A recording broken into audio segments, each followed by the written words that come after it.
ประการที่สี่วิปัสสนาภาโวจะทุลโภการที่บุคคลเกิดขึ้นมาเป็นมนุษย์พบพระพุทธศาสนาแล้วหรือว่ามีโอกาสได้มาบรรพชาอุปสมบทในพระพุทธศาสนาแล้วจะได้มีโอกาสเจริญวิปัสสนาภาวนานั้นก็เป็นของหาได้ยากท่านทั้งหลายลองนึกดูสิว่ารอบตัวของเราสมมติว่าภายในหมู่บ้านของเรานั้นแหละผู้ที่ได้เจริญวิปัสสนาภาวนานั้นมากน้อยแค่ไหนเพียงไรหรือว่าภายในตำบลของเราผู้ที่ได้เจริญวิปัสสนาภาวนามากน้อยแค่ไหนเพียงไรหรือว่าภายในวัดของเราผู้ได้เจริญวิปัสสนาภาวนามากน้อยแค่ไหนเพียงไรเพราะฉะนั้นการเจริญวิปัสสนาภาวนานี้ท่านยังอุปมาไว้ว่าผู้ที่ได้เจริญวิปัสสนาภาวนานั้นอุปมาเหมือนกันกับเขาโคแต่สำหรับผู้ที่ไม่ได้เจริญวิปัสสนาภาวนานั้นอุปมาเหมือนกับขนโคขนโคย่อมมากกว่าเขาโคชั้นใดผู้ที่ไม่ได้เจริญวิปัสสนาภาวนาย่อมมากกว่าผู้ที่ได้เจริญวิปัสสนาเหมือนกันฉันนั้นแต่ว่าบัดนี้พวกเราทั้งหลายซึ่งนั่งรวมกันอยู่ที่นี้แล้วก็ได้มีโอกาสมาเจริญวิปัสสนาภาวนานี้ก็นับว่าเราได้เป็นผู้มีบุญล้นฟ้าล้นดินเป็นผู้ได้พบของหายากประการที่สี่ที่ได้มีโอกาสมาเจริญวิปัสสนาและการเจริญภาวนานั้นมีอยู่สองประการคือหนึ่งสมถภาวนาคือภาวนาเป็นอุบายสงบใจภาวนาประเภทนี้ไม่เกี่ยวกับปัญญาเป็นแต่เพียงว่าต้องการที่จะทำใจให้สงบเป็นอัปปนาสมาธิเท่านั้นอารมณ์ของสมถภาวนาตามที่ท่านกล่าวไว้ในคัมภีร์วิสุทธิมรรคมีอยู่40ประการคือกสิณ10อนุสติ10อสุภะ10พรหมวิหาร4อาหาเรปฏิกูลสัญญา1จตุธาตุววัฏฐาน1อรูปกรรมฐาน4ก็แลในกรรมฐาน40ประการมีนิมิต3อย่างมีภาวนา3อย่างนิมิต3คือปริกรรมนิมิตนิมิตในบริกรรม2อุคหานิมิตนิมิตติดตา3ปฏิภาคานิมิตนิมิตเทียบเคียงปริกรรมนิมิตและอุคหานิมิตทั้งสองอย่างนี้ได้ทั่วไปในกรรมฐานทั้งสิ้นแต่ปฏิภาคานิมิตนั้นได้เฉพาะในกรรมฐาน22ประการคือกสิณ10อสุภะ10กายาคตาสติ1อานาปานสติ1เหล่านี้ย่อมเป็นเหตุเป็นปัจจัยให้ได้ปฏิภาคานิมิตภาวนา3นั้นคือ1ปริกรรมภาวนา2อุปจารภาวนา3อัปปนาภาวนาปริกรรมภาวนานั้นได้ทั่วไปในกรรมฐานทั้งสิ้นอุปจารภาวนานั้นได้เฉพาะในกรรมฐาน10ประการคือพุทธานุสติธัมมานุสติสังฆานุสติศีลานุสติจาคานุสติเทวตานุสติอุปสมานุสติมรณสติอาหาเรปฏิกูลสัญญาจตุธาตุววัฏฐานเหล่านี้ย่อมให้สำเร็จเพียงอุปจารภาวนาหรืออุปจารฌานเท่านั้นไม่ถึงอัปปนาภาวนาเพราะเหตุไรเพราะว่ากรรมฐานเหล่านี้เป็นพระกรรมฐานที่สุขุมละเอียดยิ่งนักไม่ปรากฏชัดได้อันจิตและเจตสิกไม่สามารถแอบสนิทตั้งอยู่ได้นานจึงให้สำเร็จเพียงแค่อุปจารภาวนาหรืออุปจารฌานเท่านั้นส่วนอัปปนาภาวนานั้นได้ในกรรมฐาน30ประการคือกสิณ10อสุภะ10อานาปานสติ1กายาคตาสติ1พรหมวิหาร4อรูปกรรมฐาน4เหล่านี้ย่อมให้สำเร็จตลอดถึงอัปปนาภาวนาเพราะเหตุไรเพราะว่ากรรมฐานเหล่านี้เป็นอารมณ์ปรากฏชัดอันจิตและเจตสิกสามารถแอบสนิทตั้งอยู่ได้นานจึงเป็นเหตุเป็นปัจจัยให้สำเร็จถึงอัปปนาภาวนาก็กรรมฐาน30ประการอันให้สำเร็จถึงอัปปนาภาวนานั้นจะได้มีอานุภาพเสมอกันนั้นหามิได้อสุภะ10กายาคตาสติ1รวม11ประการนี้ให้สำเร็จเพียงรูปาวจรปฐมฌานอย่างเดียวเท่านั้นไม่สามารถจะให้สำเร็จถึงทุติยฌานตติยฌานจตุตฌานเว้นไว้แต่ท่านผู้ใดมีสติปัญญา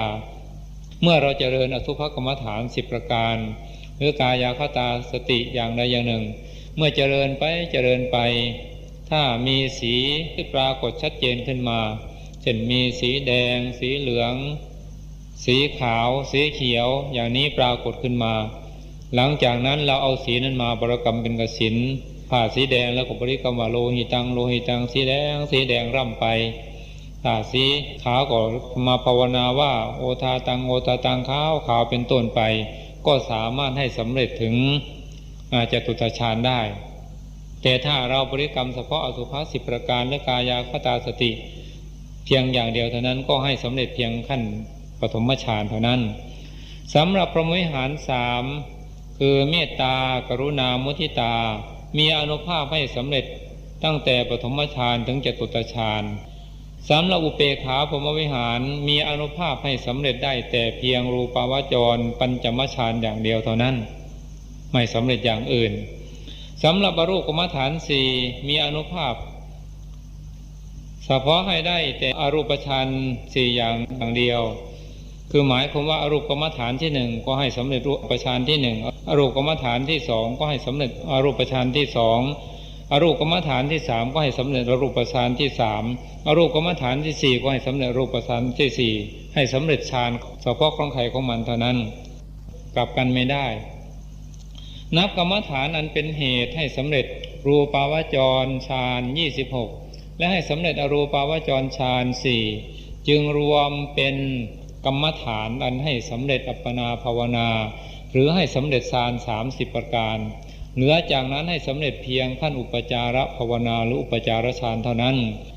อานิสงส์ของการเจริญสมถภาวนาเมื่อเราทำให้ยิ่งแล้ว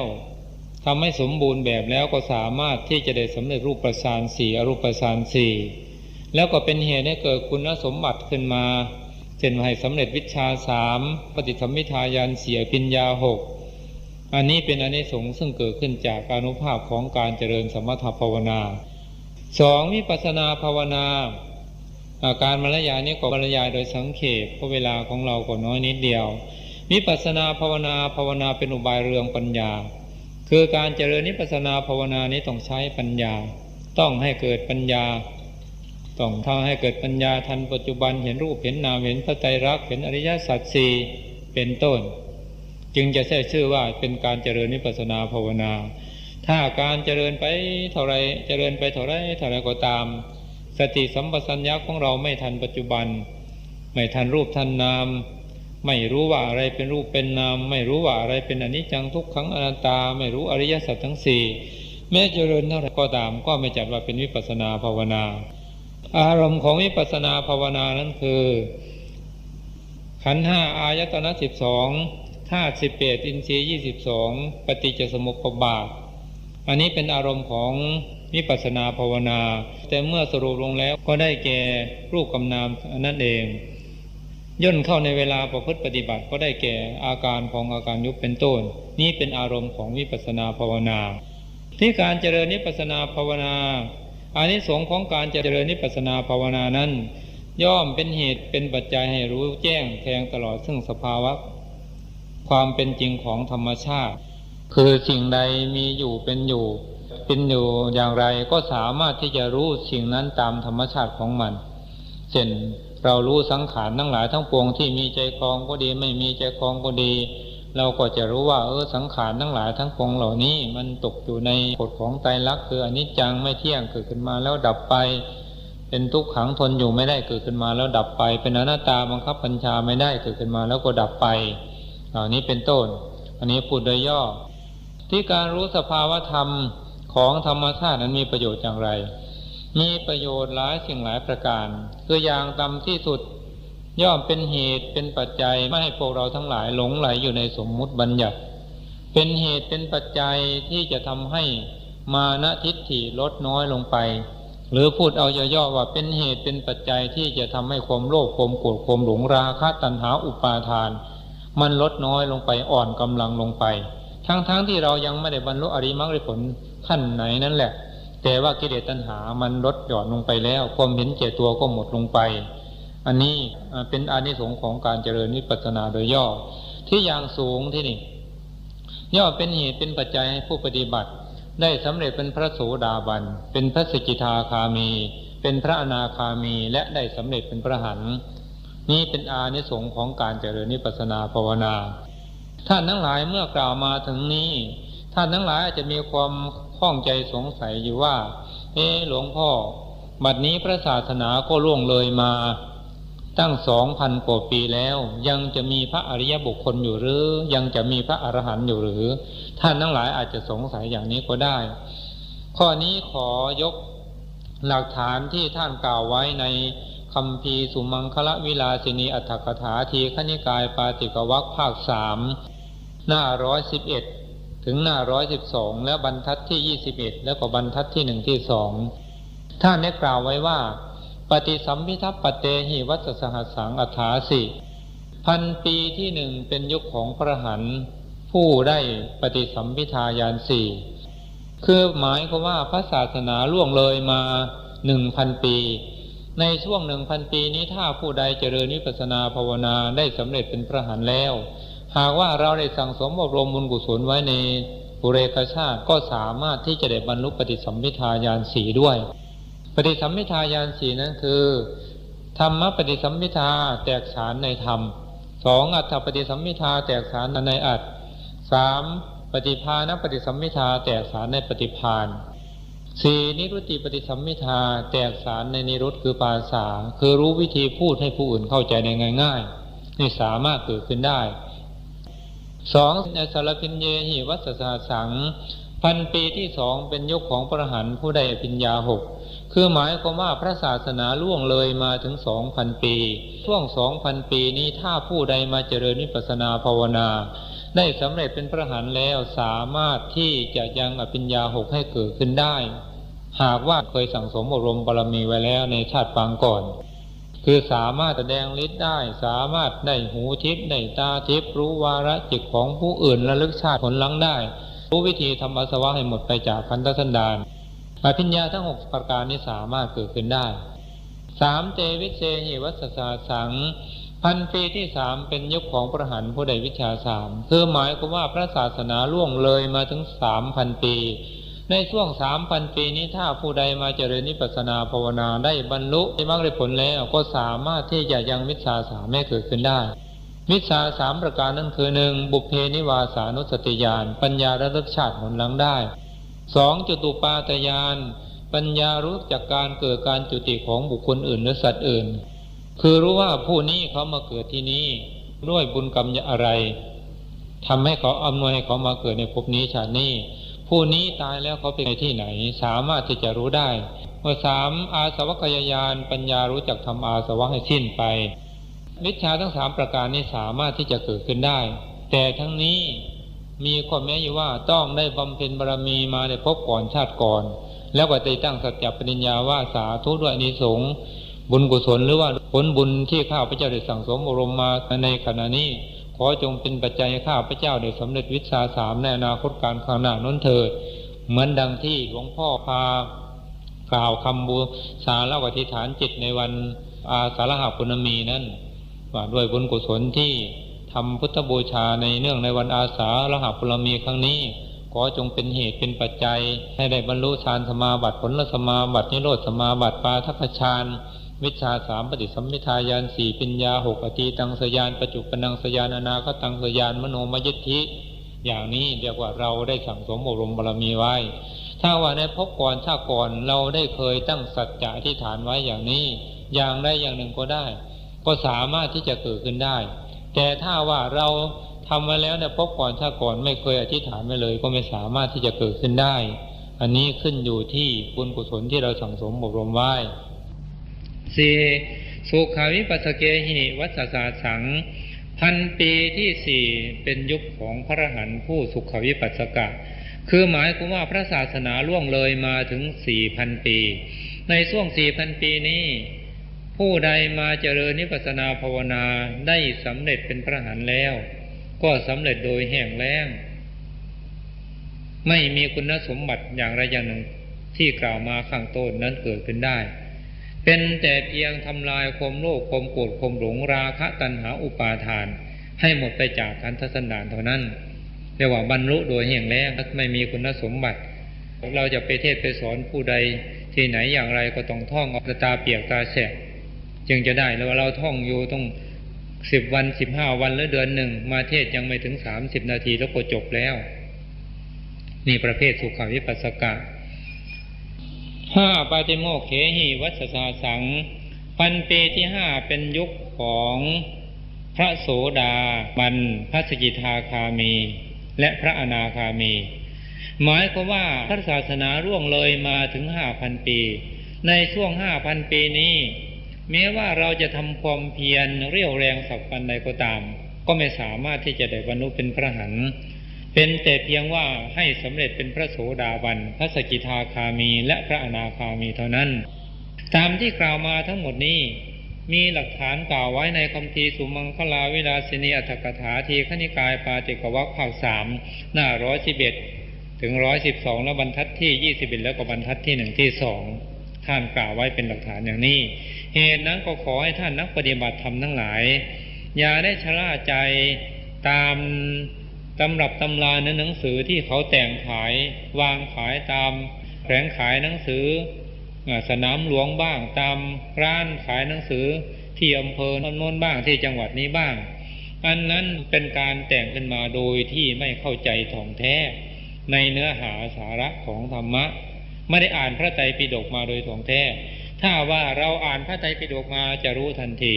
ทีนี้เราจะเชื่ออย่างไรเราจะเชื่อคนแต่งหนังสือขายหรือจะเชื่อตำรับตำราที่กล่าวไว้ในพระไตรปิฎกเราก็ต้องเชื่อตามที่กล่าวไว้ในพระไตรปิฎกเพราะพระไตรปิฎกนั้นเป็นที่บรรจุคำสอนขององค์สมเด็จพระสัมมาสัมพุทธเจ้าธรรมะที่พระองค์ทรงตรัสไว้ 84,000 ข้อหรือ 84,000 พระธรรมขันธ์รวมอยู่ในลงในพระไตรปิฎกทั้งหมดขอเหตุนั้นขอให้ท่านทั้งหลายหากว่าเคยเข้าใจผิดมาก็ขอได้กลับจิตกลับใจใหม่ซะแล้วก็ขอพูดโดยตรงว่าสำหรับผลของการประพฤติปฏิบัตินั้นหากว่าเราตั้งอกตั้งใจประพฤติปฏิบัติอยู่ผลก็ย่อมมีอยู่เป็นธรรมดาเหมือนกันกับเราปลูกต้นไม้ถ้าเราตั้งอกตั้งใจปลูกตั้งอกตั้งใจพรวนดินใส่ปุ๋ยรดน้ำกำจัดศัตรูพืชมันก็สามารถผลิดอกออกผลมาให้เราชมชมได้ข้อนี้ชั้นใดการประพฤติปฏิบัติธรรมก็ดีหากว่าเรามีศรัทธาจริงมีความเป็นจริงตั้งอกตั้งใจประพฤติปฏิบัติจริงผลก็ย่อมตามมาเป็นธรรมดาเพราะว่าธรรมดามันเป็นมาอย่างนี้เหตุนั้นก็ขออย่าไปเข้าใจตามคนทั้งหลายเขาแต่งตำรับตำราปรำปรามาแล้วก็ไปเชื่อเขาอย่างที่เขาพูดกันมาในสำนักโน้นว่าอย่างนั้นสำนักนั้นว่าอย่างนี้สำนักนั้นเมื่อก่อนโน้นเป็นพระมหากัสสปะมากะเป็นมหากัสสปะทำสุขของพระพุทธเจ้ากับจากศาสตร์โน้นมาเกิดเป็นพระรูปนี้หรือว่าผู้นี้เมื่อก่อนโน้นเคยเป็นพระสารีบุตรกลับจากศาสตร์พระสารีบุตรมาเกิดเป็นผู้นี้อะไรทำนองนี้เราฟังแล้วก็หมดไม่จำเป็นต้องอ่านหนังสือเล่มนั้นอีกต่อไปเพราะว่านอกจากจะรู้ลีลาการเขียนหนังสือหรือการแต่งหนังสือของเขาเท่านั้นเพราะว่าเมื่อสำเร็จเป็นพระอรหันต์แล้วจะกลับชาติมาเกิดอีกเป็นไปไม่ได้ขัดต่อหลักความจริงที่พระองค์ทรงตรัสไว้เหตุนั้นเราจะเชื่ออะไรต้องใช้ศรัทธาญาณสัมปยุตคือต้องใช้ศรัทธาที่ประกอบด้วยปัญญาอย่าได้เป็นศรัทธาที่โมกเชื่ออย่างงมงายต่อไปการเจริญภาวนาที่นี่การเจริญภาวนาที่ทำกันอยู่ในทุกวันนี้ทั้งในประเทศทั้งที่ต่างประเทศไม่เหมือนกันคือบางสำนักก็ใช้คำภาวนาอย่างหนึ่งบางสำนักก็ใช้คำภาวนาอย่างหนึ่งทั้งนี้ขึ้นอยู่ที่กุศโลบายของครูบาอาจารย์ท่านผู้สอนคือบางสำนักจะภาวนาว่าพุทโธพุทโธสองบางสำนักภาวนาว่าสัมมาอรหังสัมมาอรหังสามบางสำนักภาวนาว่าสัมพุทโธสัมพุทโธสี่บางสำนักภาวนาว่าอิติปิโสภควาอิติปิโสภควาห้าบางสำนักหายใจเข้าภาวนาว่าพุทหายใจออกภาวนาว่าโธหกบางสำนักหายใจเข้าภาวนาว่าพุทโธหายใจออกภาวนาว่าพุทโธเจ็ดบางสำนักหายใจเข้าภาวนาว่านะมะพะทะนะมะพะทะแปดบางสำนักภาวนาว่ารู้หนอรู้หนอเก้าบางสำนักภาวนาว่านั่งหนอถูกหนอสิบบางสำนักภาวนาว่าถูกหนอถูกหนอ11บางสำนักภาวนาว่ากระทบหนอกระทบหนอ12บางสำนักภาวนาว่าพองหนอยุบหนอ13บางสำนักภาวนาว่านั่งเป็นรูปรู้เป็นนาม14บางสำนักภาวนาว่าไหวนิ่งไหวนิ่ง15บางสำนักยกมือไปยกมือมาภาวนาว่าเกิดดับเกิดดับ16บางสำนักภ หายใจเข้าหายใจออกกำหนดรู้เฉยๆไม่ต้องภาวนาว่าอะไร17บางสำนักภาวนาว่านามาพทะนามาพทะที่นี่การเดินจงกรมก็ไม่เหมือนกันบางสำนักเวลาเดินจงกรมภาวนาว่าขวาย่างหนอซ้ายย่างหนอ2บางสำนักเวลาเดินจงกรมเวลาขวาย่างภาวนาว่าพุทโธซ้ายย่างภาวนาว่าพุทโธ3บางสำนักภาวนาว่าก้าวหนอก้าวหนอ4บางสำนักภาวนาว่าก้าวเป็นรูปรู้เป็นนาม5บางสำนักภาวนาว่าย่างหนอย่างหนอ6บางสำนักภาวนาว่ายกย่างเหยียบ7บางสำนักภาวนาว่ารู้หนอรู้หนอ8บางสำนักภาวนาว่าเกิดดับเกิดดับ9บางสำนักภาวนาว่าไหวนิ่งไหวนิ่ง10บางสำนักกำหนดรู้เฉยๆไม่ต้องภาวนาว่าอะไรเวลาเดินโยกม11บางสำนักเวลาเดินโยกมภาวนาว่าไหวนิ่งไหวนิ่งทีนี้การที่กล่าวมาทั้งหมดนี้สำนักไหนผิดสำนักไหนถูกด้วยกันทั้งนั้นไม่มีสำนักไหนผิดเลยคือหมายความว่าถ้าการภาวนานั้น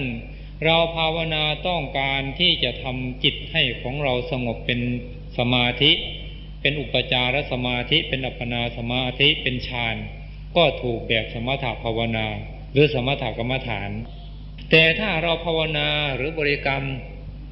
เพื่อจะทำให้เกิดปัญญาเพื่อจะให้รู้แจ้งถึงสภาวะธรรมหรือสิ่งที่ตนภาวนานั้นเช่นเราภาวนาพองขึ้นมาภาวนาพุทโธยุบลงไปภาวนาพุทโธก็ดีพองขึ้นมาภาวนาพองเนาะก็ดียุบลงไปภาวนาว่ายุบเนาะก็ดีเราต้องการจะรู้ว่าต้นพองเป็นอย่างไรกลางพองเป็นอย่างไรสุดพองเป็นอย่างไรต้นยุบเป็นอย่างไรกลางยุบเป็นอย่างไรสุดยุบเป็นอย่างไรเราสำเนียกในใจให้รู้สภาวะความเป็นจริงในอารมณ์ของกรรมฐานที่ตนบริกรรมและตนภาวนานั้นก็ถูกแบบวิปัสสนากรรมฐานทีนี้การเจริญพระกรรมฐานนั้นถ้าว่าเราใช้เพียงขั้นบริกรรมก็เป็นสมถะภาวนาหรือสมถกรรมฐานคือใช้แต่เป็นเพียงบริกรรมว่าพุทโธพุทโธพุทโธหรือพองน้อยยุบน้อพองน้อยยุบน้อไปเรื่อยๆไม่เกี่ยวโดยปัญญาเป็นแต่เพียงจะทำใจให้สงบเป็นอัปปนาสมาธิถ้าเราใช้เพียงขั้นบริกรรมอย่างนี้ก็ถูกแบบสมถภาวนาแต่ถ้าเราใช้พิธีกำหนดนี่เรากำหนดเช่นว่าเวลายกเท้าขึ้นไปขวาย่างนอเริ่มยกเป็นอย่างไรก้าวเป็นอย่างไรเวียงลงเป็นอย่างไรเวลาเหยียบเป็นอย่างไรขาไหนหนักขาไหนเบาเรารู้กำหนดอาการพองอาการยุบต้นพองกลางพองสุดพองเป็นอย่างไรต้นยุบกลางยุบสุดยุบเป็นอย่างไรเรากำหนดรู้อาการของมันถ้าใช้วิธีกำหนดอย่างนี้ก็ถูกแบบวิปัสสนาภาวนาหรือวิปัสสนากรรมฐานแต่ถึงอย่างไรก็ขอให้ท่านทั้งหลายได้ทำความเข้าใจว่าการบริกรรมก็ดีการกำหนดก็ดีเราไม่เอาเราบริกรรมหรือเรากำหนดเพื่อรอการเกิดขึ้นของสมาธิสมาบัติรอการเกิดขึ้นของมรรคผลนิพพานต่างหากอุปมาเหมือนกันกับเราต้องการจะดื่มเครื่องดื่มสักขวดหนึ่งอย่างนี้เราก็ไปซื้อมาทั้งขวดเช่นว่าไปซื้อโค้กบ้างเป๊ปซี่บ้างสไปร์บ้างเหล่านี้เป็นต้นเราซื้อมาทั้งขวดเมื่อซื้อมาแล้วเราก็เปิดดื่มแต่น้ำของมันเท่านั้นขวดเราก็ทิ้งไปข้อนี้ชั้นใดเราจะใช้บริกรรมหรือใช้กำหนดบทไหนอย่างไรก็ตามเราบริกรรมและกำหนดเพื่อรอการเกิดขึ้นของสมาธิสมาบัติมรรคผลนิพพานเท่านั้นเมื่อสมาธิสมาบัติมรรคผลนิพพานเกิดขึ้นมาแล้วคำบริกรรมและคำภาวนานั้นเราก็ทิ้งไปเราเอามรรคเอาผลเอานิพพานเอาสมาบัตินั้นต่างหากและท่านทั้งหลายก็ขอให้ทำความเข้าใจอีกอย่างหนึ่งว่าเพราะเหตุไรว่าการบริกรรมหรือการภาวนานี้จึงมีมากเพราะเห็นว่าธรรมะอันเป็นคำสั่งสอนขององค์สมเด็จพระสัมมาสัมพุทธเจ้านั้นมีมากคือมีถึง 84,000 ข้อหรือ 84,000 พระธรรมขันธ์พระคาถาเหตุนั้นเวลาปฏิบัติใครจะเอาที่ไหนมาบริกรรมมาภาวนามากำหนดได้ทั้งนั้นใครจะบริกรรมอย่างไรภาวนาอย่างไรหรือกำหนดอย่างไรก็ตามผลที่ต้องการเหมือนกันหมดคือต้องการที่จะพ้นทุกข์ต้องการจะบรรลุสุขอันไพบูลย์คือมรรคผลนิพพานเหมือนกันหมดอุปมาเหมือนกับคนทั้งหลายเกิดขึ้นมาแล้วต้องการเงินด้วยกันทั้งนั้นผู้ทำนาก็ต้องการเงินผู้ทำสวนก็ต้องการเงินผู้ทำไร่ก็ต้องการเงินพวกเย็บปักถักร้อยก็ต้องการเงินพวกเสริมสวยก็ต้องการเงินพวกเลี้ยงสัตว์ก็ต้องการเงินสร้างโรงงานอุตสาหกรรมก็ต้องการเงินผู้เดินรถก็ต้องการเงิน ผู้เป็นข้าราชการก็ต้องการเงินผู้ทำมาค้าขายก็ต้องการเงินหนักเข้าผู้ที่ไปลักขโมยไปปล้นไปจี้จับไปเรียกค่าไถ่ต้องการเงินด้วยกันทั้งนั้นแต่วิธีหาเงินของคนไม่เหมือนกันข้อนี้ฉันใดทุกคนเกิดขึ้นมาแล้วต้องการที่จะพ้นทุกข์ต้องการจะบรรลุสุขอันไพบูลย์คือมรรคผลนิพพานแต่เพราะว่าธรรมะมีมากการประพฤติปฏิบัติจึงไม่เหมือนกันเหตุนั้นก็ขอให้ท่านครูบาอาจารย์ทั้งหลายได้เข้าใจหลักการและวิธีการประพฤติปฏิบัติและการประพฤติปฏิบัติในพรรษานี้ก็อยากให้เป็นไปในแนวเดียวกันเพราะจะสะดวกในการสอบในการสอนว่ารูปโน้นก็ปฏิบัติอย่างโน้นรูปนี้ก็ปฏิบัติอย่างนี้ถ้าจะประพฤติปฏิบัติอย่างนี้ก็จึงว่าสภาวะธรรมที่ปฏิบัติมามันจะเสื่อมถ้าคิดอย่างนี้เดี๋ยวเข้าใจผิดหลายๆองค์ที่มาประพฤติปฏิบัติทั้งที่มาอยู่กับท่านว่าตั้งใจจะมาศึกษาแต่มาแล้วทิฏฐิมานะนั้นไม่ยอมลดเคยทำอย่างไรก็ทำอย่างนั้นไปเคยพูดอย่างไรก็พูดอย่างนั้นไม่ยอมเปลี่ยนนิสัยไม่ยอมทำตามคุณขอให้ภาวนาอย่างนี้เสียก่อนเถอะออกจากสำนักแล้วจึงค่อยภาวนาอย่างอื่นอธิบายให้ฟังเหมือนอธิบายมาแล้วแต่ก็ไม่ยอมเช่นพวกเคยเพ่งลูกแก้วอย่างนี้มาก็อยากเพ่งอย่างนั้นแหละเมื่ออยากเพ่งเป็นลูกแก้วอย่างนั้นอยู่ตลอดเวลาการประพฤติปฏิบัติมันก็ไม่เดินหน้าถ้าจะทำอย่างไรก็ตามท่านทั้งหลายจะภาวนาหมดแต่อย่างไรก็ตามมันดำเนินไปตามปฏิปทาสู่ความพ้นทุกข์เหมือนกันหมดทั้งนั้นนั่นแหละแต่ว่าข้อสำคัญขั้งแรกนี้เราต้องทำให้ถึงเสียก่อนถ้าเราทำให้ถึงขั้งแรกแล้วต่อไปเราจะภาวนาอย่างไรได้ทั้งนั้นภาวนาทำอย่างนี้เราเคยเข้าฌานได้เคยเข้าปฐมฌานทุติยฌานตติยฌานจตุตฌานได้เคยเข้ารูปฌานที่1ที่2ที่3ที่4ได้เพราะว่าเราเคยประพฤติปฏิบัติมาแล้วทีนี้เมื่อเรามาได้อย่างนี้แล้วต่อไปเราจะเข้าสมาธินี่เราไม่ภาวนาเลยเรานั่งดูวัตถุใดอย่างหนึ่งก็ได้โดยที่สำรวมจิตนั่งเพ่งวัตถุนั้นๆจะเป็นนาฬิกาก็ได้เป็นพระพุทธรูปก็ได้ก็สามารถเข้าสมาธิได้เหมือนกันเคยเข้า24ชั่วโมงก็เข้า24ชั่วโมงได้เหมือนกันเคยเข้า12ชั่วโมงก็สามารถเข้า2ชั่วโมงได้เหมือนกันหรือไม่อย่างนั้นเราใช้คำภาวนาว่าขี้เกียจเนาะขี้เกียจเนาะขี้เกียจเนาะขี้เกียจเนาะแต่ที่จริงเราไม่ขี้เกียจแต่เราใช้คำภาวนาว่าขี้เกียจเนาะขี้เกียจเนาะก็สามารถเข้าสมาธิได้6ชั่วโมง12ชั่วโมง24ชั่วโมงเหมือนกันหรือว่าเราจะภาวนาว่าอยากตายเนาะอยากตายเนาะอยากตายเนาะแต่เราไม่อยากตายนะแต่เราใช้คำภาวนาว่าอยากตายเนาะอยากตายเนาะก็สามารถเข้าสมาธิได้6ชั่วโมง12ชั่วโมง24ชั่วโมงหรือ30ชั่วโมงได้เหมือนกันแต่เรามีข้อแม้อยู่ว่าต้องประพฤติปฏิบัติให้ถึงที่เสียก่อนให้ได้เสียก่อนจึงจะทำอย่างนี้ได้หากว่ายังไม่ได้ไปถึงเราจะมาภาวนาอย่างนี้ก็ทำไม่ได้เหตุนั้นขอให้ท่านทั้งหลายได้เข้าใจตามนี้ต่อไปองค์คุณของผู้ปฏิบัติถ้านักปฏิบัติธรรมต้องการที่จะให้การประพฤติปฏิบัติให้ได้ผลเร็วนั้นท่านทั้งหลายต้องเป็นผู้ประกอบไปด้วยองค์คุณสมบัติดังนี้คือ1ต้องมีสติมาคือมีสติสมบูรณ์กำหนดให้ทันปัจจุบันเราจะยืนเดินนั่งนอนกินดื่มพูดคิดทำจิตใดๆก็ตามกำหนดให้ทันปัจจุบันข้อที่2สัมปชาโนมีสัมปชัญญะรู้ตัวทั่วพร้อมคือจะยืนจะเดินจะนั่งจะนอนจะกินจะดื่มจะพูดจะคิดทำจิตใดๆก็ตามรู้ตัวทุกขณะเหมือนกับเราเขียนหนังสือสมมติว่าเราจะเขียนตัวกออย่างนี้เราต้องเขียนไปตามสติมันวาดไว้แล้วว่าตัวกอมีรูปร่างลักษณะอย่างนี้ก็เขียนไปในขณะที่เขียนแล้วก็รู้ตัวว่าเราเขียนถูกเขียนผิดก็รู้ตัวว่าเขียนผิดอันนี้เรียกว่าสัมปชาโนรู้ตัวทั่วพร้อมข้อที่3วิริยะคือความเพียรคือมีความหมั่นความขยัน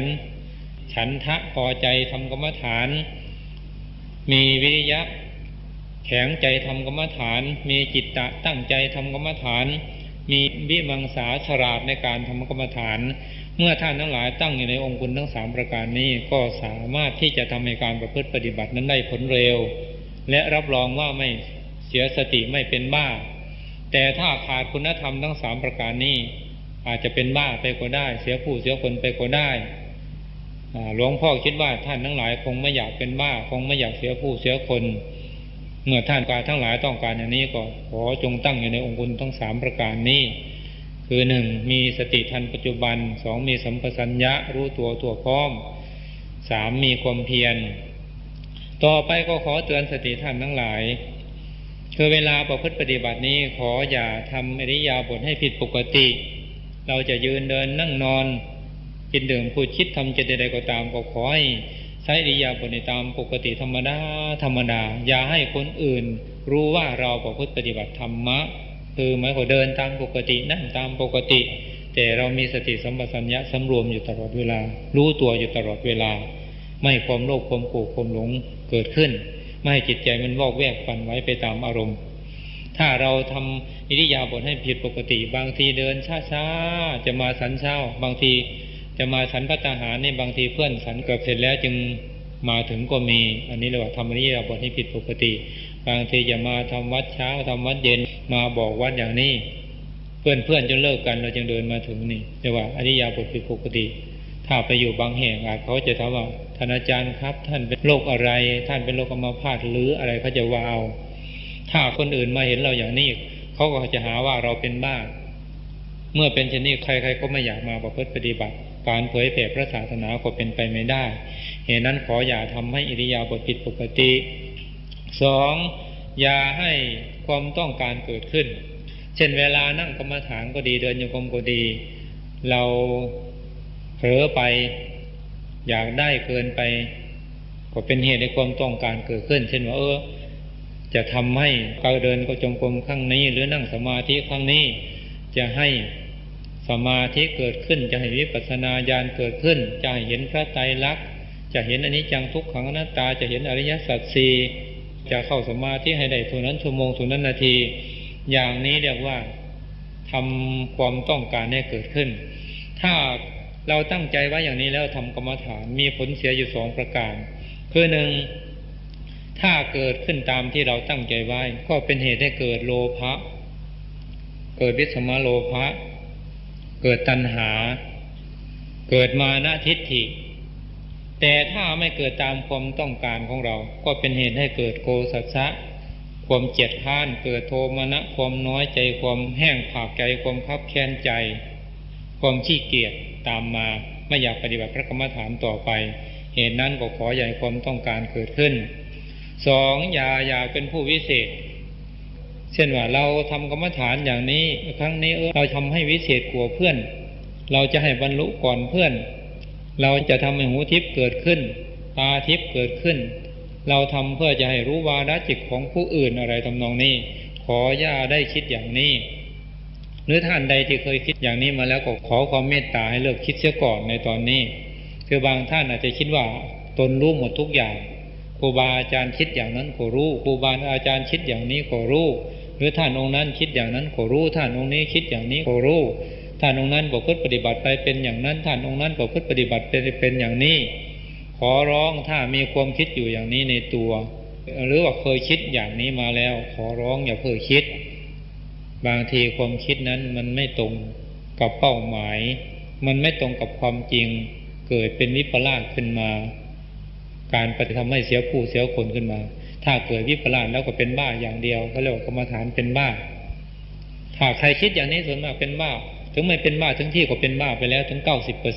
90%ถ้ายังไม่ได้เข้าโรงพยาบาลก็เป็นบ้าไปแล้ว 90%ถ้าคิดเหมือนที่อย่างหลวงพ่อว่ามาหลวงพ่อนี่เป็นอย่างนั้นอย่างนั้นได้สำเร็จขั้นนั้นแล้วหรือว่าหลวงพ่อยังไม่ได้สำเร็จอะไรเลยมีหนำซ้ำยังต้องอาบัติอย่างนั้นอย่างนั้นหรือผู้นั้นต้องอาบัติอย่างนั้นผู้นี้ต้องอาบัติอย่างนี้ผู้นี้ได้รับสำเร็จคุณสมบัติขั้นนั้นอะไรทำนองนี้เราพยากรณ์แต่เราคนเดียวมันผิดพลาดได้ไม่ตรงกับความหมายถ้าใครคิดอย่างนี้เวลาปฏิบัติกรรมฐานอยู่ก็แสดงว่าเป็นบ้าไปแล้ว 90% เหตุนั้นถ้าท่านผู้ใดคิดอย่างนี้ก็ขอร้องให้เลิกคิดเสียก่อนแต่เมื่อประพฤติปฏิบัติพระกรรมฐานจบแล้วจะคิดอย่างไรหลวงพ่อไม่ว่าปล่อยให้เป็นอิสระแต่ถ้าเวลาปฏิบัติอยู่นี้หากเกิดความคิดนี้เกิดขึ้นมาลำบากที่จะพาเข้าโรงพยาบาลภาษีเพราะว่าเคยเอาเข้าโรงพยาบาลบ่อยๆถ้าใครอยากเป็นผู้วิเศษหรือถือว่าตนเป็นผู้วิเศษแล้วปฏิบัติพระกรรมฐาน100 ทั้ง 100เสียคนไปเลยมาปฏิบัติ10 คนก็เสีย10 คนมาปฏิบัติ2 คนก็เสีย2 คนมาปฏิบัติคนเดียวก็เสียคนเดียวถ้าใครอยากเป็นผู้พิเศษข้อนี้มีตัวอย่างเป็นมาหลายคนแล้วเท่าที่หลวงพ่อได้สอนกรรมฐานมาตั้งแต่พ.ศ. 2515 มาถึงป่านนี้ท่านทั้งหลายลองคิดดูว่ามีคนมาปฏิบัตินั้นปีหนึ่งไม่ใช่น้อยรวมแล้วหลายพันคนตลอดทั้งปีทีนี้เมื่อเป็นเช่นนี้เราก็สามารถที่จะรู้ว่าการประพฤติปฏิบัติเป็นอย่างไรเวลามาประพฤติปฏิบัติลูกศิษย์ลูกหาเป็นอย่างไรเหตุนั้นก็ขอให้ท่านทั้งหลายเปลี่ยนความคิดนี้เสียอย่าได้คิดเหมือนอย่างที่กล่าวมาแล้วข้างต้นเอาล่ะท่านครูบาอาจารย์ตลอดถึงท่านนักปฏิบัติธรรมทั้งหลายเท่าที่หลวงพ่อได้บรรยายธรรมะมาก็เป็นเวลาเกือบ1 ชั่วโมงเห็นว่าพอสมควรเจเวลาจึงขอยุติในท้ายที่สุดนี้ด้วยอานุภาพคุณพระพุทธเจ้าพระธรรมพระสงฆ์บารมีธรรมที่ท่านทั้งหลายได้สั่งสมอบรมมาพร้อมทั้งอำนาจบารมีธรรมที่หลวงพ่อได้สั่งสมอบรมมาตั้งแต่ปุเรกชาติขอจงได้เป็นตบะเดชะเป็นพลวปัจจัยท่านทั้งหลายมีสุขภาพพลานามัยสมบูรณ์ปราศจากโรคภัยไข้เจ็บทั้งหลายทั้งปวงให้มีโอกาสได้ประพฤติปฏิบัติธรรมะเต็มที่ขอให้ท่านทั้งหลายเป็นผู้มีสติมีสัมปชัญญะมีความเพียรมีสมาธิมีศรัทธามีปัญญาสมบูรณ์ได้บรรลุฌานสมาบัติผลสมาบัตินิโรธสมาบัติปาฐกฌานวิชา3ปฏิสัมภิทาญาณ4ปัญญา6อตีตังสยานปัจจุปนังสยานอนาคตังสยานมโนมยิทธิได้สำเร็จเป็นพระโสดาบันพระสกิทาคามีพระอนาคามีได้สำเร็จเป็นพระอรหันต์ตามบุญญาธิการที่ท่านทั้งหลายได้สั่งสมอบรมมาก่อนที่ท่านทั้งหลายจะออกจากห้องกรรมฐานแห่งนี้ไปจงทุกท่านเถิดแผ่เมตตาพร้อมกันอะหังสุขีโตโหมิขอให้ข้าพเจ้าจงถึงสุขนิราชทุกข์ไม่มีเวรไม่มีภัยไม่มีความเบียดเบียนไม่มีความเดือดร้อนไม่มีความลำบากมีความสุขรักษาตนอยู่เถิดสัพเพสัตตาสัตว์ทั้งหลายทั้งปวงจงเป็นผู้ไม่มีเวรไม่มีภัยไม่มีความเบียดเบียนไม่มีความเดือดร้อนไม่มีความลำบากมีความสุข